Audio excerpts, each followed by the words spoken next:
O Evangelho segundo São Mateus, capítulo 9. Jesus subiu numa barca, passou para outra margem e chegou à sua cidade. Nisso, levaram a ele um paralítico deitado numa cama. Vendo a fé que eles tinham, Jesus disse ao paralítico: "Coragem, filho, os seus pecados estão perdoados." Então, alguns doutores da lei pensaram: esse homem está blasfemando. Mas Jesus, conhecendo o pensamento deles, disse: por que é que vocês pensam coisas más? O que é mais fácil dizer: os seus pecados estão perdoados, ou dizer: levante e ande?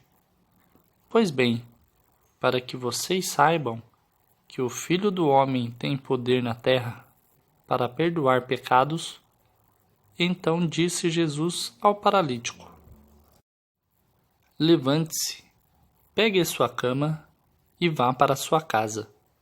O paralítico então se levantou e foi para sua casa.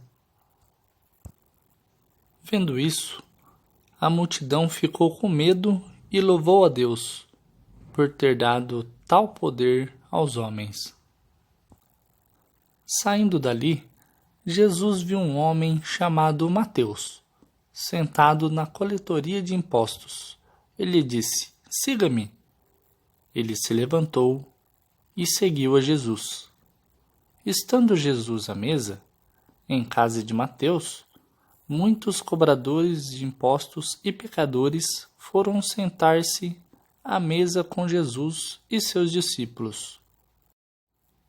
Alguns fariseus viram isso e perguntaram aos discípulos: por que o mestre de vocês come com os cobradores de impostos e os pecadores?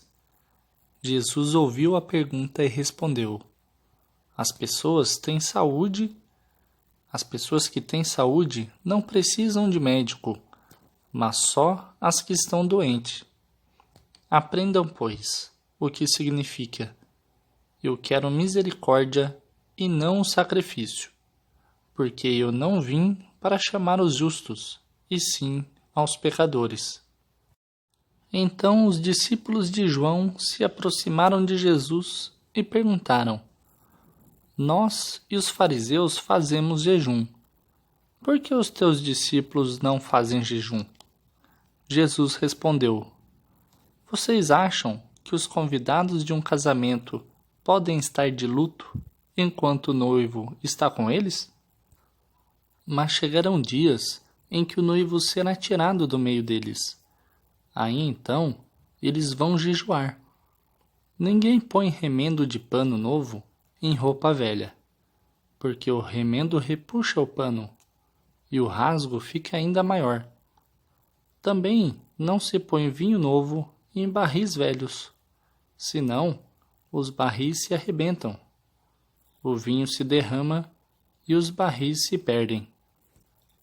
Mas vinho novo se põe em barris novos, e assim os dois se conservam. Enquanto Jesus dizia essas coisas para eles, um chefe se aproximou, ajoelhou-se diante de Jesus e disse: minha filha acaba de morrer, mas vem, põe tua mão sobre ela e ela viverá. Jesus levantou-se e o seguiu, junto com seus discípulos. Nesse momento, chegou uma mulher que fazia 12 anos que vinha sofrendo de hemorragia. Ela foi por trás e tocou a barra da roupa de Jesus, porque pensava: ainda que eu toque só a roupa dele, ficarei curada. Jesus virou-se ao vê-la e disse: coragem, filha, sua fé a curou. E desde esse momento, a mulher ficou curada. Chegando à casa do chefe, Jesus viu os tocadores de flauta e uma multidão fazendo barulho. Então disse: retirem-se, porque a menina não morreu. Ela está apenas dormindo. As pessoas começaram a caçoar dele. Quando a multidão foi afastada, Jesus entrou e tomou a menina pela mão. Então a menina se levantou, e essa notícia espalhou-se por toda aquela região. Quando Jesus saiu dali, 2 cegos o seguiram, gritando: "Tem piedade de nós, filho de Davi." Jesus chegou em casa e os cegos se aproximaram dele.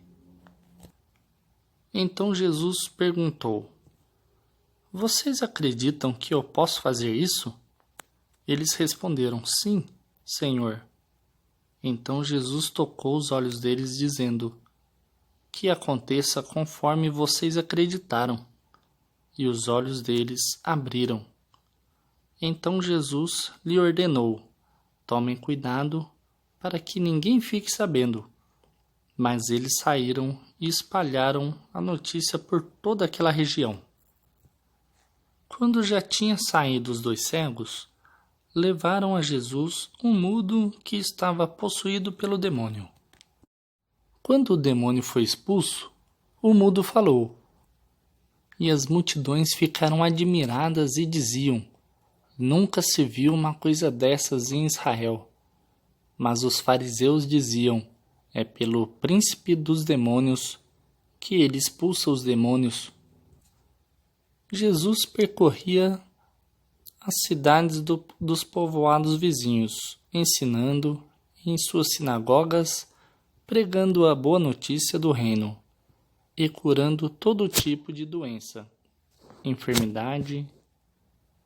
Vendo as multidões, Jesus teve compaixão, porque estavam cansadas e abatidas, como ovelhas que não têm pastor.